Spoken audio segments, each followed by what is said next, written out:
Good morning. जय श्री राम, राधे राधे। कैसे हो लोग? सब लोग ठीक हैं। आज बात करते हैं अपने जो जितने भी नर्सिंग करे हुए भाई बहन, लड़का लड़की, मेल नर्स फीमेल नर्स, उन पे बात करते हैं आज ऑल इंडिया में। अपने वहाँ पे क्या होता है कि सभी को, जितने भी नर्स हैं, इनकी सैलरी क्यों नहीं बढ़ती, इनका शोषण क्यों होता है, इसके जवाबदारी और इसके जिम्मेदार भी हम सब नर्सेज हैं। मैनेजमेंट कोई सा गलत नहीं है, क्योंकि अपन खुद लोग गलत होते हैं।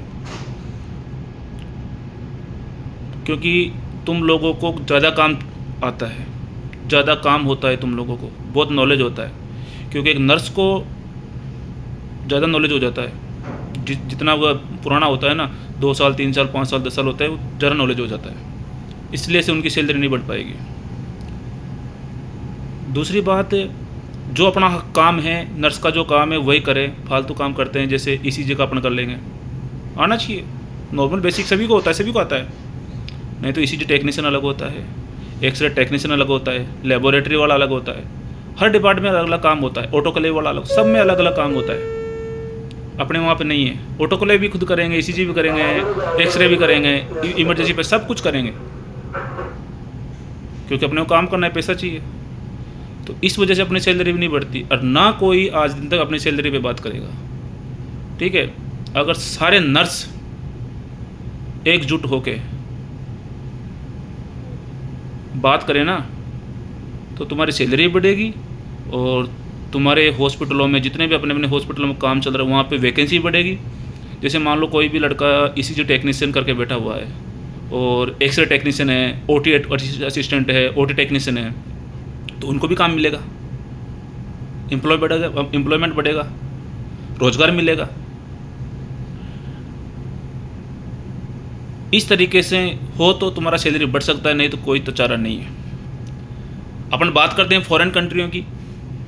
फॉरेन कंट्रियों में सैलरी क्यों बढ़ती है, क्यों बंदा लाइक करता है? क्योंकि लास्ट हथियार होता है फॉरेन कंट्री में आना।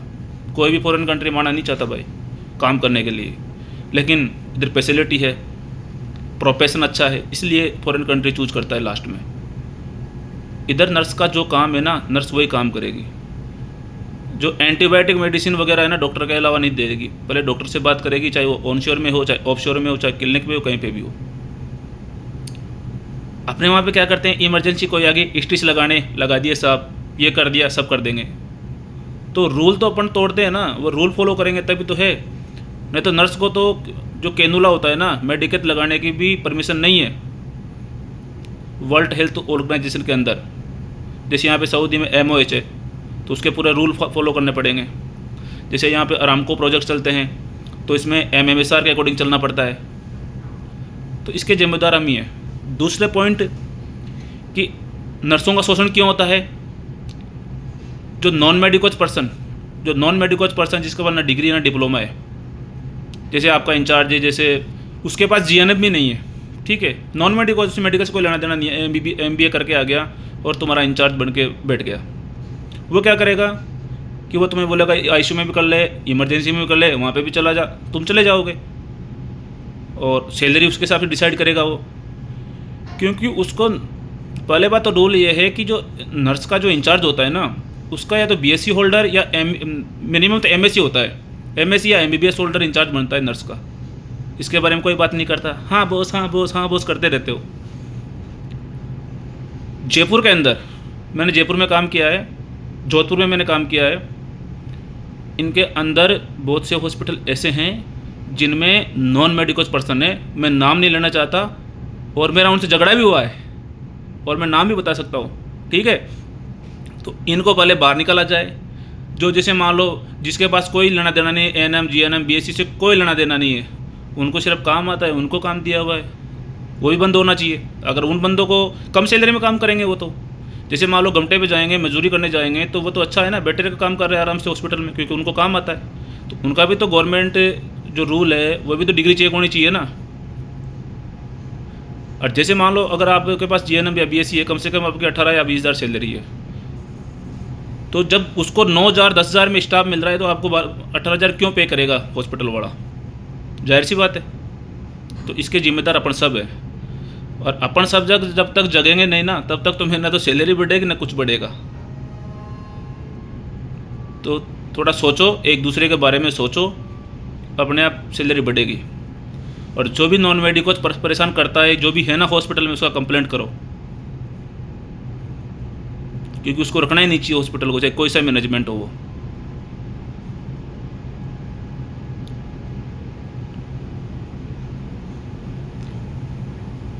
और फिर बाकी आपकी मर्जी है भाई लोगों, क्योंकि नर्स होती है ना, नर्स कोई छोटी मोटी चीज़ नहीं है। ये कितना काम करती है प्राइवेट हॉस्पिटलों में, वो उनको ही पता है। मैंने ऐसे ऐसे हॉस्पिटल देखे हैं कोविड के टाइम पे, जिनकी सैलरी 25,000 26,000 सैलरी आती थी, उसके बाद में जैसे कोविड ख़त्म हुआ उनकी सैलरी वापस वही कर दी, 12,000 13,000। सैलरी बढ़ती है, घटती नहीं है। लेकिन मेन पॉइंट है ना, मेन मुद्दा, जितने भी नॉन मेडिकल पर्सन है ना, इनको हॉस्पिटल में नो एंट्री दी जाए। हाँ, ये ट्रीटमेंट के आ रहे तो इनको एडमिट करो, लेकिन HR वगैरह में उनसे कोई लेना देना नहीं है। लेकिन जो नर्स का इंचार्ज, डॉक्टर का इंचार्ज है, उनमें तो एजुकेटेड पर्सन होगा, तभी उनका नर्सों की प्रॉब्लम समझेगा क्या है क्या नहीं है। अब इनको नॉन मेडिकल वालों को कुछ पता तो है नहीं, आ जाते हैं क्या हुआ क्या नहीं हुआ। तो इस तरीके से थोड़ा ध्यान दें और एक दूसरे के बारे में सोचें, क्योंकि नर्स होती है ना, नर्स डॉक्टर से कम नहीं होती है। समझ में आया? नर्स, डॉक्टर सिर्फ इंस्ट्रक्शन देता है, फॉलो नर्स को करना पड़ता है, और ज़्यादा काम नर्स को आता है। डॉक्टर सब लिखेगा, वो आके काम नहीं करेगा वहाँ पे। तो थोड़ा जागो। अगर नर्सों ने ये फैसला कर लिया ना, जो चीज़ें मैं बोल रहा हूँ, क्योंकि अगर ये चीज़ें हमें वहाँ मिलती तो हम फॉरेन में क्यों आते भाई, लेकिन वहाँ पे नहीं मिलती, इसलिए बोल रहे हैं। और जो भी फिर इस पे अगर आगे बढ़ेंगे ना, एक दिन अगर ऑल इंडिया की नर्सें एक दिन के लिए स्ट्राइक कर देना, एक दिन के लिए,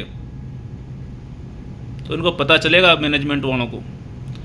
आपको मालूम है डॉक्टर की फीस कितनी है आजकल? पहले 300 150 200, आज 500 रुपये डॉक्टर फीस लेता है, 5,500, जिसमें न्यूरो वाले तो 1,000 1,500 रुपये ऐसे कुछ मांगते रहते हैं, मालूम है? तो इनके लिए लड़ो, क्योंकि तुम्हारा सैलरी तो, इनको तो इनकम हो रही है, अपना सैलरी तो वही है। तो इन पे भाई ये किसी को टारगेट नहीं है, एक सच्चाई है। इसको जितने भी मेरे भाई नर्स है ना, वो सोचना। अभी अपन गवर्नमेंट नौकरी को लाइक क्यों करते हैं लोग? गवर्नमेंट क्यों लगना चाहता है? एम्स को क्यों पसंद करते हो सब?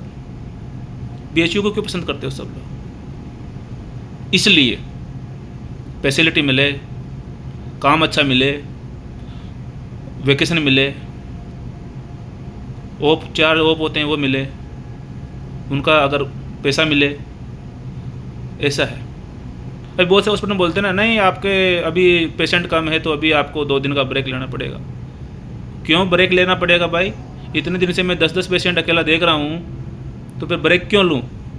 बोलना चाहिए, नहीं बोल सकते, क्योंकि वो चमचागिरी करेगा। जो आपका अनएजुकेटेड जो पर्सन है, वो चमचागिरी करेगा, वो जाके बोलेगा उधर मालिक को ऐसे ऐसे। तो इन चीज़ों पे ध्यान दें। वीडियो अच्छा लगे तो लाइक शेयर करना, नहीं लगे तो कोई बात नहीं, लेकिन एक बार अपने दिल से इस चीज़ पे सोचना और मुझे कमेंट में ज़रूर बताना। फिर इसी तरीके से नेक्स्ट वीडियो पर जो फॉरेन कंट्रियों में क्या हाल है वो भी आपको मैं शेयर करूँगा। Okay, thank you, God bless you.